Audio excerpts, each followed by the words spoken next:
My name is Luke the Kook, and welcome to WASD FM, your home for all things geek culture.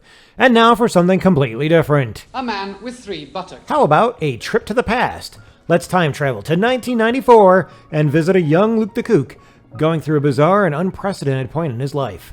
I didn't own a Super Nintendo during this time, but that didn't stop me from being introduced to a certain gorilla with a red tie at a Shopko in the Midwest. It was love at first sight. The graphics caught my eye, but I want to specify it was the CG art style that I confused for claymation. Pre-rendered backgrounds, the colors, animation, and animal characters. Then the music and gameplay hooked me. I loved pretty much everything about this game, Donkey Kong Country. I didn't realize until years later that I shared a birthday with him. But this was about 30 years ago, give or take. Everyone grows out of the things they were into when they were kids. We all grow out of everything at some point. Except some of us might maintain that love for one. That one. Just that one. Whether it's Superman, Spider-Man, Batman, Bugs Bunny, Luke Skywalker, or a less iconic character, we all cling to that one, and it's always that one associated with that time in our lives that we needed that one character the most.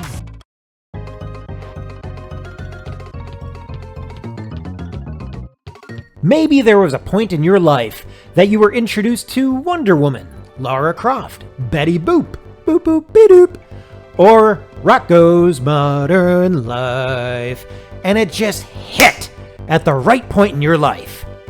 Whatever you were going through, it doesn't necessarily mean you were grieving from something tragic.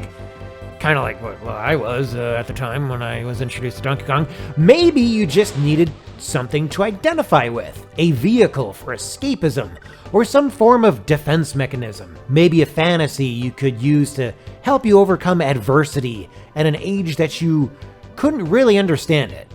More often than not, it's the latter, at a much more underlying level. Escapism is always more surface level, the tip of the iceberg. We never really grow out of escapism anyway. Our preference for it just evolves. Whatever your reason, that character connected with you more than any other could and became a hero, a champion to you in a way that no one else around that time could. That character becomes a mirror of your personality. You've allowed yourself to identify with this character for so long that this character represents certain things about you. It's never really a self-projection onto the character, it's more that the character practically raised you in a way. You inherit certain traits of this character, usually unintentionally. It's always deeper than just nostalgia. Even if nostalgia does play a factor into not letting your childhood hero go, and at some level it does, then it connects to a version of you that was seeking to become the version that you've become today. There's nothing wrong with fondly remembering where it all started, and the rigorous road that led to where you are now. Simply put, your childhood hero often resembles more innocent times, but a lot of things do. Waiting for that dial-up connection also represents more innocent times to an extent, but we don't really miss all that, do we?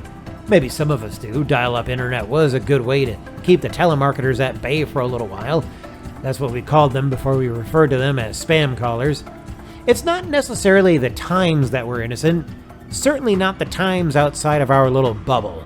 The age we were at was more innocent, and we were more impressionable. And in fairness, everything inside of our little bubble was our whole world. If you think about all the people we let into our own little world at the time, we usually saw these people every day. Relatives, friends at school, these were always familiar faces to us, even fictional characters. By some extent, friends at school were like family, our second family. Pretty much everyone that you saw on a regular basis could be perceived as family in a way. The difference between family, friends, and our fictional heroes is that we never fight with our heroes.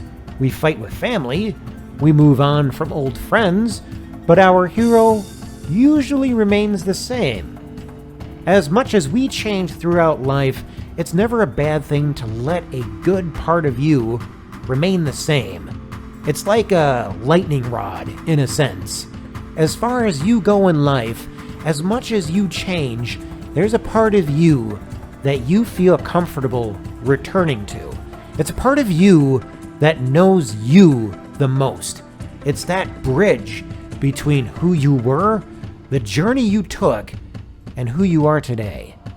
Maybe it's not just the hero that's worthy of celebrating, but also the road itself. Sometimes it's easy to forget where you came from. Sometimes you just need that one little reminder. That's not necessarily a bad thing either. So, here's to continuing to celebrate your childhood heroes that you grew up with. May you continue to enjoy what you grew up on, for the sake of not just nostalgia, but celebrating your own identity. My name is Luke the Kook, and this is WASD FM.